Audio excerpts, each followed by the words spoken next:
Hello friends, അകലെ latest review. രാജുവും ഹൃദയം കൂടി ഇന്ന് സംസാരിക്കുന്നത് നന്ദനെ കാണുന്നുണ്ട്. അവൾ മനസ്സിൽ പറയാ, ഇതുങ്ങളെ ഇങ്ങനെ വിട്ടാൽ പറ്റില്ല, രണ്ടിനെ എന്നേക്കുമായി തല്ലി പിരിപ്പിക്കണം എന്നും പറഞ്ഞ് അവൾ പെട്ടെന്ന് 2 ഗ്ലാസ് ജ്യൂസ് എടുത്തുകൊണ്ട് രാജുവിൻ്റെയും ഹൃദയയുടെ അടുത്തോട്ട് വരാം. നിങ്ങൾ വെയിലത്തുനിന്ന് വന്നതല്ലേ, നല്ല ക്ഷീണം കാണും, ഈ ജ്യൂസ് കുടിക്കുക.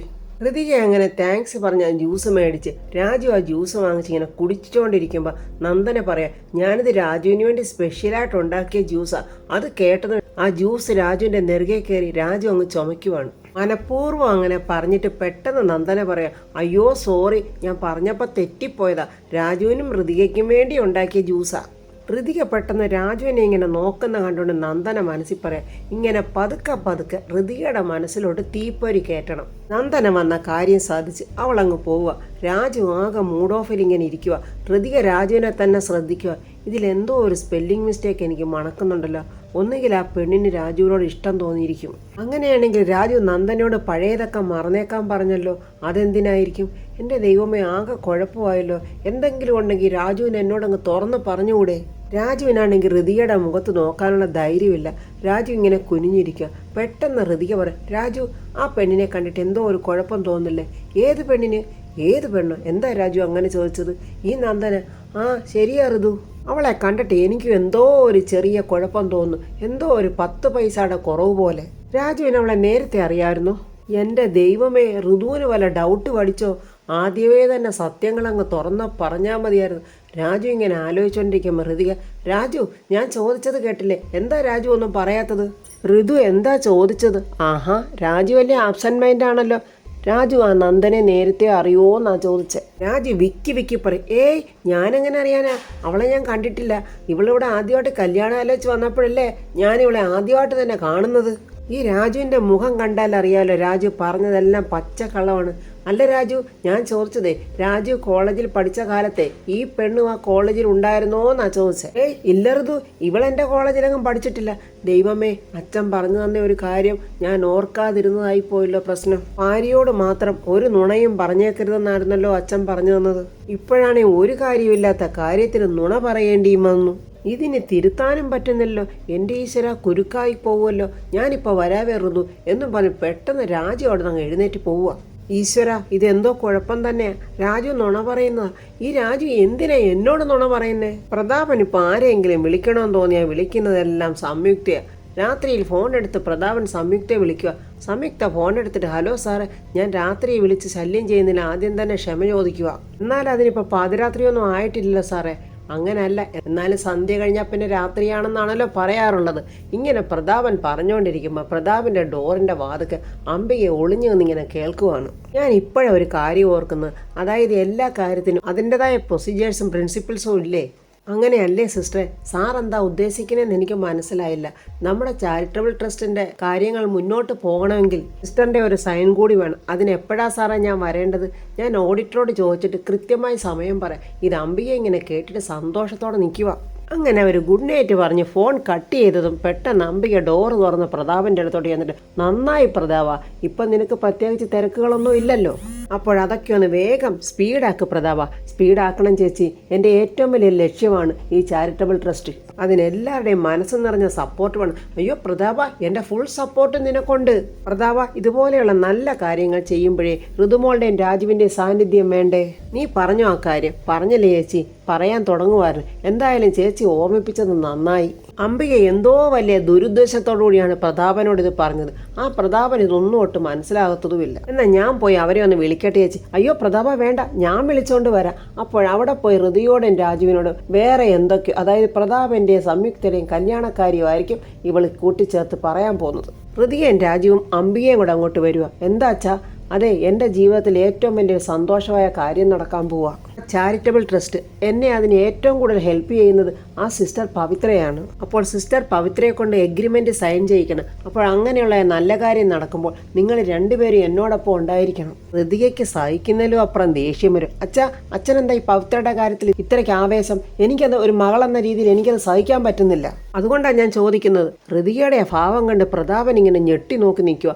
പെട്ടെന്ന് രാജു, ഋതു നീ ആരോടാ സംസാരിക്കുന്ന അറിയാവോ?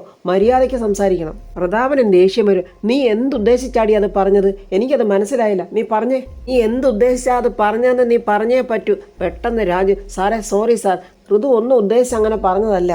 ഋതു ഇങ്ങോട്ട് വന്നേ എന്നും പറഞ്ഞ് രാജു ഋതിയെ വിളിച്ചുകൊണ്ട് പോവുക. ഈ തക്കം നോക്കി അംബിക പ്രതാപനോട് പറയുക, കണ്ടോ പ്രതാപ്, അവിടെ ഗുണം 10 ഗുണം 10 ഗുണമാ. ആ തള്ളയുടെ സ്വഭാവം അങ്ങനെ കിട്ടിയിരിക്കുക. ഇതൊക്കെ മുളയിലെ നുള്ളണമായിരുന്നു പ്രതാപ. അങ്ങനെയൊക്കെ പറഞ്ഞ് പ്രതാപനെ കുറച്ചുകൂടെ എരികേറ്റി വിട്ടിട്ട് അംബിക അങ്ങ് പോയി. ബെഡ്റൂമിലോട്ട് രാജുവും ഋതികയും വന്ന്, ഋതു നീ ആരോടാ ഇങ്ങനെ സംസാരിച്ചെന്ന് ഓർമ്മയുണ്ടോ? അറിയാം, എനിക്ക് നല്ല ഓർമ്മയുണ്ട്. എൻ്റെ അച്ഛനോട്. എന്താ, അതെൻ്റെ അച്ഛനല്ലായിരുന്നോ? സാറിനോട് അങ്ങനെ ഒന്നും സംസാരിക്കരുത്. അതെന്താ വർമ്മ സാറിനോട് അങ്ങനെയൊന്നും സംസാരിക്കരുതെന്ന് വെച്ചാ? അച്ഛനാണെന്ന് വെച്ച് എനിക്ക് പറയാനുള്ളതൊന്നും പറയണ്ടായോ? വർമ്മ സാറിനോട് ഇതുവരെ ആരും ഇങ്ങനെയൊന്നും പറഞ്ഞിട്ടില്ല. അത് ശരിയാ, ആരും ഇതുവരെ ഒന്നും പറയാത്തത് കൊണ്ടാണല്ലോ എൻ്റെ അച്ഛൻ ഇങ്ങനെ ഓരോ ആപത്തിൽ ചെന്ന് ചാടുന്നത്. ഞാൻ എന്തെങ്കിലും എൻ്റെ അച്ഛനോട് പറഞ്ഞിട്ടുണ്ടെങ്കിൽ അതെൻ്റെ അച്ഛൻ്റെ നല്ലതിന് വേണ്ടിയാ. അച്ഛൻ വെറുതെ മറ്റുള്ളവരുടെ മുന്നിൽ നാണം കെടാതിരിക്കാൻ വേണ്ടിയാ. ആയിക്കോട്ടെ, ഇപ്പോഴിത് ഇച്ചിരി കൂടിപ്പോയി. അപ്പോൾ യാമിനി അങ്ങോട്ട് വരുന്നുണ്ട്. യാമിനി അത് കേൾക്കുക.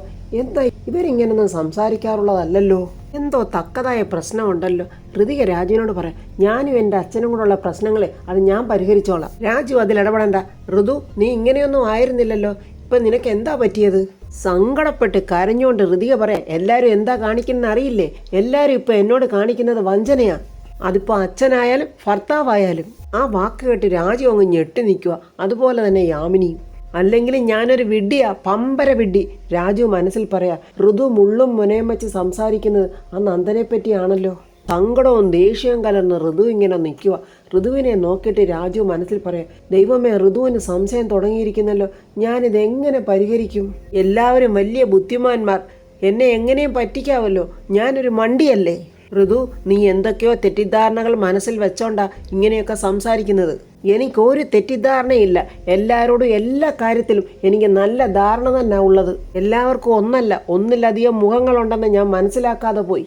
മുഖംമൂടികൾ അണിഞ്ഞല്ലേ എല്ലാവരും നടക്കുന്നത്. ഈ ചതിയന്മാരുടെ ഇടയിൽ കിടന്ന് ജീവിച്ചു മടുത്തു ഞാൻ. വല്ലയിടത്തോട്ട് ഇറങ്ങി അങ്ങ് പോയാ മതിയായിരുന്നു വഞ്ചകന്മാര്. രാജു ആകെ തകർന്നു നിൽക്കുക. എൻ്റെ വീണ്ടും വിചാരക്കുറവ് കൊണ്ടുണ്ടായ ഒരു ചെറിയ പിഴവ് അത് കൊടുങ്കാറ്റ് പോലെ വളരുകയാണല്ലോ ഭഗവാനെ. ഋതിക ഇങ്ങനെ ദേഷ്യത്തോടെ രാജുവിനെ നോക്കുക. രാജുവിന് ഒന്നും പറയാനും പറ്റുന്നില്ല. ഇവരുടെ സംഭാഷണം മുഴുവൻ ഡോറിൻ്റെ പുറത്തുനിന്ന് യാമിനി കേട്ടിട്ടുണ്ടായിരുന്നു. യാമിനിയും ആകെ സങ്കടത്തിൽ നിൽക്കുക. ഋതിക മാറിയിരുന്ന് വീണ്ടും ചിന്തിക്കുക. ഇങ്ങനത്തെ ഒരു റിലേഷൻഷിപ്പൊന്നും ഇല്ലാത്ത ആളായിരുന്നല്ലോ രാജു. അങ്ങനെ ഒന്നും ഞാൻ അറിഞ്ഞും കേട്ടിട്ടുമില്ലല്ലോ. പിന്നെന്താ ഇപ്പം ഇതെങ്ങനെ? അപ്പം യാമിനി ഋതിയെ കണ്ടുകൊണ്ട് അങ്ങോട്ട് വരുന്നുണ്ട്. യാമിനി ഋതികയുടെ അടുത്ത് പോയി ഇരുന്നിട്ട് പറയുക, എന്തു പറ്റി മോളെ, എന്തു പറ്റി പറ? എൻ്റെ മോടെ മുഖത്ത് എഴുതി വെച്ചിട്ടുണ്ട് എന്തോ പ്രയാസമുണ്ടെന്ന്. എന്തായാലും ചെറിയമ്മയോട് പറ. ഇനി ചെറിയമ്മയോട് പറയാൻ പറ്റാത്ത കാര്യമാണെങ്കിൽ അമ്മയോട് വിളിച്ച് പറഞ്ഞ് എത്രയും പെട്ടെന്ന് ഇതിന് പരിഹാരം ഉണ്ടാക്ക്. കരഞ്ഞുകൊണ്ട് ഋതിക പറയാം, ചെറിയമ്മയോട് പറയാൻ പറ്റാത്ത ഒരു കാര്യവും എൻ്റെ ജീവിതത്തിലില്ല. എങ്കിൽ എൻ്റെ മോളത് ചെറിയമ്മയോട് തുറന്ന് പറ.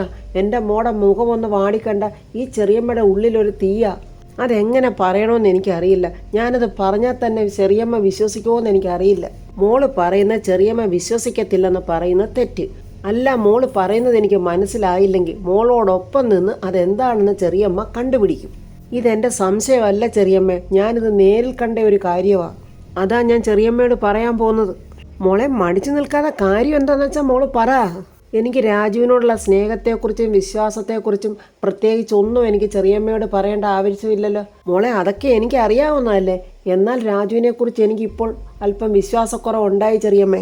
നന്ദന രാജുവിനോട് പറഞ്ഞ കാര്യം ഋതിക പറയുക. ഒരു താലി കെട്ടിയാൽ മാത്രം ഭാര്യയാവുമോ? എൻ്റെ പ്രണയം എന്ന് രാജുവിനോടാ എന്നും പറഞ്ഞ് രാജുവിനെ അവൾ കെട്ടിപ്പിടിച്ചത്. ഋതിക അങ്ങനെ പറഞ്ഞത് കേട്ട് യാമിനി ചിരിക്കുക. എന്നിട്ട് ഋതികയോട് പറയുക, ദൈവമേ, ഈ കാര്യം മോളോട് തുറന്നു പറയണമെന്ന് ഞാൻ ആ മണ്ടനോട് അന്നേ പറഞ്ഞതാ.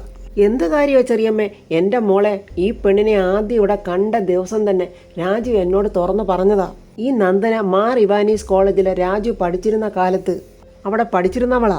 രാജുവിൻ്റെ ബാച്ചല്ലെന്ന് മാത്രം. രാജുവിനെ പ്രേമിക്കാനും വളയ്ക്കാനും കുറേ അധികം ഇവള് രാജുവിൻ്റെ പുറകെ നടന്നതാ. ഇവിടെ ശല്യം സഹിക്കാൻ വയ്യാതെ രാജു ഇവളെ തല്ലി ഓടിച്ച്. ഇവള് രാജുവിനെ നോക്കുന്ന നോട്ടം കണ്ടപ്പോഴേ എനിക്ക് സംശയം തോന്നിയതാ. രാജു ഈ കാര്യം അന്ന് തന്നെ എന്നോട് തുറന്നു പറഞ്ഞു. ചെറിയമ്മയോട് രാജു തുറന്നു പറഞ്ഞു. പക്ഷെ എന്തുകൊണ്ട് എന്നോടത് തുറന്നു പറയാൻ രാജു തയ്യാറായില്ല? മോളോട് അതൊക്കെ തുറന്നു പറയണം, അല്ലെങ്കിൽ ഭാവിയിൽ സംശയം തോന്നിയേക്കാം എന്നൊക്കെ ഞാൻ അവനോട് പറഞ്ഞതാ. അത് മാത്രമല്ല, മോളോട് ഇന്നലെ ഞാൻ ഈ കാര്യം തുറന്നു പറഞ്ഞതുവാ. അപ്പോൾ മോളത് കേട്ടില്ല. ഇവളിങ്ങനെ നടന്ന ഒരു പെണ്ണ്, ആ പിള്ളേച്ചൻ്റെ അല്ലേ ആ മോള്? മോളതൊക്കെ മനസ്സിൽ നിന്ന് അങ്ങ് വിട്ടേക്കണേ. രാജു ഒരു കളങ്കമില്ലാത്ത പയ്യനാ. അത്രയൊക്കെ പറഞ്ഞു കൊടുത്തിട്ട് യാമിനി എഴുന്നേറ്റ് അങ്ങ് പോയി. ചെറിയമ്മയോട് രാജു തുറന്നു പറഞ്ഞു. എന്നോട് രാജു പറഞ്ഞില്ല. അപ്പോഴതിലെന്തോ കള്ളത്തരം ഇല്ലേ? തീർച്ചയായിട്ടും എന്തോ ഉണ്ട് എന്നിങ്ങനെ ഋതിക മനസ്സിൽ പറയാം. എന്നിട്ട് റൂമിൽ വന്ന് ഋതിക എന്തൊക്കെയോ നോക്കുന്നു, വാരി എറിയുന്നു. നാശം പിടിച്ച ഒരു ജന്മം. എങ്ങനെങ്കിലും എനിക്കൊന്ന് മരിച്ചാൽ മതിയായിരുന്നു. ആർക്കും ആരോടും ഒരു സ്നേഹമില്ല. അന്യോന്യം ചതിയും വഞ്ചനയും. സ്നേഹിക്കാനും സ്നേഹിക്കപ്പെടാനും ആഗ്രഹിക്കുന്നവർക്ക് തിരിച്ചു കിട്ടുന്നതോ ചതി മാത്രമാണ്. രാജു അങ്ങോട്ട് വന്ന് ഇതെല്ലാം കേൾക്കുന്നുണ്ട്. പക്ഷേ ഋതിക രാജുവിനെ കണ്ടില്ല. ഋതു ആരോടെ ദേഷ്യപ്പെടുന്നത്? എന്നോട് തന്നെ. എന്താ രാജു? ഞാൻ തന്നെയാണല്ലോ എനിക്കുള്ള ശവപ്പെട്ടി പണിയുന്നത്. ഋതുവിൻ്റെ മനസ്സിൽ എന്തൊക്കെയോ ഉണ്ട്. അതെന്താണെന്ന് എനിക്ക് മനസ്സിലാകുന്നില്ല. അത് തന്നെയാ രാജു എൻ്റെയും ചോദ്യം. ഓരോരുത്തരുടെയും മനസ്സിൽ എന്തൊക്കെയോ ഉണ്ടെന്ന് എനിക്ക് മനസ്സിലായി. അതെന്താണെന്നും എന്തുദ്ദേശമാണെന്നും അവരവർ തന്നെ പറയണ്ടേ? ഓരോരുത്തർക്കും ഓരോ കൾച്ചറല്ലേ. അതുകൊണ്ട് ചിലതൊന്നും തുറന്ന് ചോദിക്കാനും പറ്റുന്നില്ല. ഋതിക പുറത്തോട്ട് പോകാനിറങ്ങും. പെട്ടെന്ന് രാജു തടഞ്ഞത്. നീ ഇതെങ്ങോട്ട് പോവാ? എനിക്ക് സൗകര്യമുള്ളിടത്തോട്ട് പോകുന്നു. ഞാൻ അറിയണ്ടേ? വേണ്ട. നിങ്ങൾ ആരാ അത് ചോദിക്കാൻ എന്നും പറഞ്ഞ് ഋതിക ദേഷ്യത്തോടെ ഇറങ്ങിപ്പോവാ. രാജു പുറകിനോട് ഋതു അവിടെ നിൽക്ക്, ഞാനൊന്ന് ചോദിക്കട്ടെ എന്നും പറഞ്ഞ് ഋതുവിനെ പിടിച്ചവിടെ നിർത്തുക. ഋതു, നീ എവിടേക്കാ പോകുന്നതെന്നൊന്ന് പറഞ്ഞിട്ട് പോ. ഞാൻ പറഞ്ഞല്ലോ എനിക്ക് സൗകര്യമുള്ളിടത്ത്. നീ ഒറ്റയ്ക്ക് എങ്ങും പോകണ്ട. ഒറ്റയ്ക്ക് പോയാലെന്താ? ആരെങ്കിലും എന്നെ പിടിച്ച് വിഴുങ്ങുമോ? ഈ വീട്ടിലുള്ള അത്രയും ദുഷ്ടന്മാരൊന്നും പുറത്തില്ല. ഈ ശബ്ദം കേട്ടാണെന്ന് തോന്നുന്നു. നന്ദനെ അവിടെ മാറി ഒളിഞ്ഞു നിന്ന് നോക്കുന്നുണ്ട്. യാമിനി മുകളിൽ നിന്നെല്ലാം നോക്കുവാണ്. നന്ദന സന്തോഷത്തോടെ ഇങ്ങനെ ഒളിഞ്ഞു നോക്കി കാണുന്നത് നമ്മുടെ യാമിനി കണ്ടു. രാജു ഋതിയോട് ഋതു, ഞാൻ കൂടെ വരാം. എൻ്റെ കൂടെ ആരും വരണ്ട, എനിക്ക് പോകാൻ അറിയാം. കൂട്ടുപിടിക്കാൻ വന്നേക്കുന്നു എന്നും പറഞ്ഞ് ഋതിക അങ്ങ് പോവാ. രാജു ആകെ വിഷമിച്ച് ഋതു എന്ന് വിളിച്ചുകൊണ്ട് ഇങ്ങനെ നോക്കി നിൽക്കുക. ഇതൊക്കെ വളരെ സന്തോഷത്തോടെ നന്ദനെ കാണുന്നുണ്ട്. അവൾ ഉദ്ദേശിച്ച പ്ലാനൊക്കെ വർക്കൗട്ട് ആകുന്നല്ലോ എന്നുള്ള സന്തോഷത്തിൽ.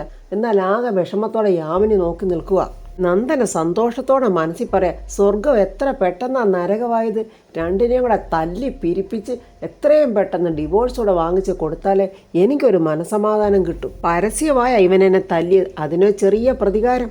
യാമിനി താഴോട്ട് ഇറങ്ങി വരുന്നത് കണ്ടോണ്ട് പെട്ടെന്ന് നന്ദനെ അങ്ങ് മാറി വന്നു. അവിടെ നിന്ന് യാമിനി വന്നിട്ട് രാജുവിനോട് ചോദിക്കുക, എന്താ രാജു പ്രശ്നം? പുലിവാലായി ചെറിയമ്മേ. എന്തു പുലിവാല? ആ നന്ദനയ്ക്കും എനിക്കും തമ്മിൽ എന്തോ ഉണ്ടെന്നാ ഇപ്പൊ ഋതുമോളുടെ സംശയം. ആ നന്ദന എന്നോട് പെരുമാറുന്നതും അങ്ങനെ. അത് കണ്ട് ഋതുവിന് സംശയമായി. സംശയമല്ല രാജു, സംശയമാക്കിയതാ. ഇതിന് രാജു തന്നെയാ ഉത്തരവാദി. നിന്റെ ശവക്കുഴി നീ തന്നെ തോണ്ടി. അന്ന് തന്നെ ഋതുമോളോട് ഇതൊക്കെ പറഞ്ഞേക്കണമെന്ന് ഞാൻ നിന്നോട് പറഞ്ഞതല്ലേ? വിട്ടുപോയി ചെറിയമ്മേ. വിട്ടുപോയെന്നോ? അപ്പൊ ജീവിതം കൂടെ കൈവിട്ടുപോയാൽ പിന്നെ രാജു എന്ത് ചെയ്യും? ഏതൊരു കാര്യം, അതൊരു ചെറിയ കാര്യമാണെങ്കിൽ പോലും ഭർത്താവ് ഭാര്യയോടും ഭാര്യ ഭർത്താവിനോടും പറഞ്ഞിരിക്കണം. തുറന്നു പറഞ്ഞിരുന്നെങ്കിൽ ഇങ്ങനെ വല്ല പ്രശ്നം ഉണ്ടാകുമായിരുന്നോ? ഋതുമോളെപ്പോലൊരു പെൺകുട്ടി കളങ്കമില്ലാത്ത രാജുവിനെ സംശയിക്കുമായിരുന്നു. ആദ്യം പറയാമെന്ന് തോന്നിയതാ, പിന്നെ ഞാനത് മറന്നുപോയി. പിന്നെ അത് പറയാനും അങ്ങ് മടിച്ചു. ഒടുവിൽ ഇപ്പം നീ കുരുക്കില് പോയി. ഇതിന്റെ വല്ല ആവശ്യം ഉണ്ടായിരുന്നോ? ഇനിയിപ്പോൾ എങ്ങനെ പറഞ്ഞവളെ വിശ്വസിപ്പിക്കും? രാജു തന്നെ ആലോചിക്കും അതിനുള്ള വഴി. ഇപ്പം തന്നെ ഇവിടെ ആവശ്യത്തിലേറെ പ്രശ്നങ്ങളുണ്ട്. അതിൻ്റെ കൂടെ ഇപ്പോൾ ഒന്നുകൂടിയായി. എന്തൊരു കഷ്ടകാലമായി പോയി എൻ്റെ ദൈവമേ എന്നും പറഞ്ഞ് യാമിനി അവിടെ നിന്ന് അങ്ങ് പോയി. രാജു ഇങ്ങനെ ആകെ വിഷമത്തോടെ നിൽക്കുക. ഈ സമയത്ത് നന്ദന ഒരു കപ്പ് കോഫിയായിട്ട് വരുന്നുണ്ട്. അവൾ മനസ്സിൽ പറയാം, ഇവനിങ്ങനെ എരിഞ്ഞു പുകയെന്ന കണ്ട് എൻ്റെ മനസ്സൊന്ന് തണുക്കണം. ഒരു പഞ്ചപാവത്തെ പോലെ രാജുവിൻ്റെ അടുത്ത് ചെന്ന് രാജു വിഷമിച്ച് നിൽക്കുവാണ്. എന്താ? അല്ല, ചിരിച്ച് സന്തോഷിച്ച് നിൽക്കുക. എന്താ? എന്തിനാ രാജു എന്നോട് ദേഷ്യപ്പെടുന്നത്? രാജു ഈ ചായ ഒന്ന് കുടിച്ചേ. അപ്പോൾ രാജുവിൻ്റെ മനസ്സൊന്ന് തണുക്കും. രാജു ദേഷ്യത്തോടെ അവളുടെ അപ്പൻ്റെ ഒരു ചായ എന്ന് പറഞ്ഞ ചായക്കപ്പ് തട്ടി ഒരേറ്. ഈ പാറുന്ന കണ്ണുകളോടെ ദേഷ്യത്തോടെ രാജു, ഇനി മേലെ ചായയോ പാലോ ജ്യൂസോ എന്നും പറഞ്ഞ് എൻ്റെ കൺമുന്നിലെങ്ങും വന്ന് നിന്നു പോയേക്കരുത്. ഇതൊന്നും അറിയാതെ പൊട്ടൻ ദീപക്ക് അങ്ങോട്ട് വരുന്നുണ്ട്. എടാ എന്നിങ്ങനെ രാജുവിനെ ദേഷ്യത്തോടെ വിളിക്കുക.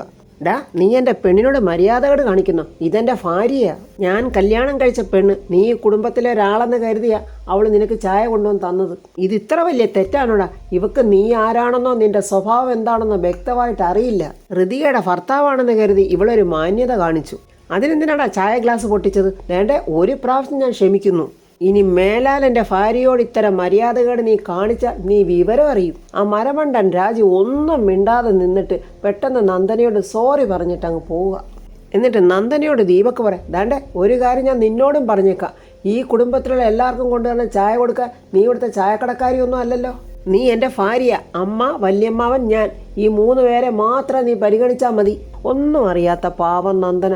ശരി ദീപു എന്ന് പറയുമ്പോൾ ദീപന് എന്ന് പറയുമ്പോൾ ആ പൊട്ടൻ ദീപക് അങ്ങ് മേളോട്ട് കയറിപ്പോയി. നന്ദനെ അവിടെ നിന്നുകൊണ്ട് പറയാം, ഞാൻ കൊടുക്കുന്ന എല്ലാ പരിപാടികളും രാജുവിനും ഹൃദയക്കും ശരിക്ക് കൊള്ളുന്നുണ്ട്. എന്തായാലും തമ്മിലടി തുടങ്ങി.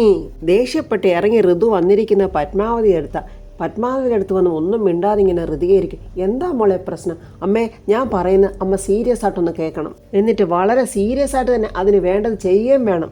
ഇപ്പോൾ അതിന് വേണ്ട ചെയ്തില്ലെങ്കിൽ എല്ലാം കൈവിട്ടു പോകും. പിന്നെ ദുഃഖിച്ചിട്ട് ഒരു കാര്യമില്ല. മോളെ എന്താ കാര്യമെന്ന് പറ. അമ്മേ, അച്ഛനുണ്ടല്ലോ ആ സംയുക്തയെ പാർട്ട്ണറാക്കി ചാരിറ്റബിൾ ട്രസ്റ്റ് സ്റ്റാർട്ട് ചെയ്യാൻ പോവുക. അവരെ കൊണ്ട് അഗ്രിമെൻറ്റ് സൈൻ ചെയ്യാൻ അച്ഛൻ തീരുമാനിച്ചു കഴിഞ്ഞു. ഹൃതിക ഇങ്ങനെ പറയുന്നത് കേട്ട് പത്മാവതി ഒന്നും മിണ്ടാതിരിക്കുവാണ്. അപ്പോൾ ഫ്രണ്ട്സ്, പത്മാവതി ഹൃതികയുടെ സംശയങ്ങൾക്കുള്ള എല്ലാ ഉത്തരവും നൽകി ഹൃതികയുടെ എല്ലാ സംശയവും ക്ലിയറാക്കി കൊടുക്കും. അതുപോലെ തന്നെ രാജുവും നന്ദനിയായിട്ടുള്ള ബന്ധത്തെക്കുറിച്ചും ഹൃതിക അവിടെ പറയും. അപ്പോൾ രാജുവിൻ്റെ നന്മകളെക്കുറിച്ചും രാജു ആരാണെന്നുള്ള കാര്യങ്ങളൊക്കെ പത്മാവതി ഹൃതികയെ പറഞ്ഞ് മനസ്സിലാക്കി കൊടുക്കും. അങ്ങനെ ഹൃതികയുടെ മനസ്സിലെ സംശയങ്ങളൊക്കെ മാറി രാജുവും ഹൃതികയും സന്തോഷത്തോടെ തന്നെ ജീവിക്കും. അവർ രണ്ടുപേരും ചേർന്ന് നന്ദനെ ഇനി എങ്ങനെ അവിടെ നിന്ന് ഓടിക്കാം, എങ്ങനെയൊക്കെയാണ് നന്ദനയോട് പ്രതികാരം വീട്ടേണ്ടതെന്നൊക്കെ അവർ ചെയ്യാൻ പോകുന്ന കാര്യങ്ങൾ നമുക്ക് നാളത്തെ റിവ്യൂവിൽ കാണാം. എൻ്റെ ഈ റിവ്യൂ ഇഷ്ടപ്പെട്ടാൽ ലൈക്കും കമൻസും സബ്സ്ക്രൈബ് ചെയ്യാത്തവർ സബ്സ്ക്രൈബ് ചെയ്യണേ.